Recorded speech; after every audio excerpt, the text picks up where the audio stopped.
అందాల పోటీ పెట్టి ఆ విశ్వసుందరులు ఇక్కడికి వస్తే మన ఆడబిడ్డలతోని వాళ్ళ కాళ్ళు కడిగించేటువంటి ప్రయత్నం చేయడం, వాళ్ళ కాళ్లకు నీళ్లు వేయడం,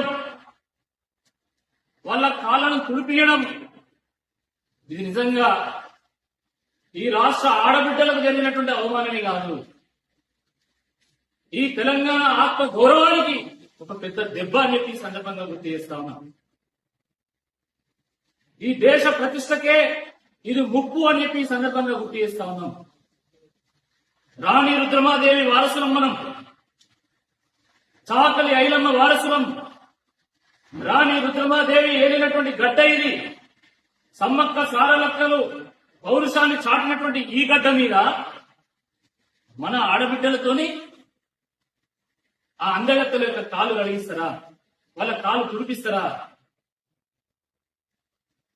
అభివృద్ధికి, ఆత్మ గౌరవానికి ప్రత్యామ్నాయం అభివృద్ధి కూడా కాదు అని నినదించి ఆత్మ గౌరవం కోసం ప్రాణాలను సైతం త్యాగం చేసినటువంటి గడ్డ ఈ వీర తెలంగాణ.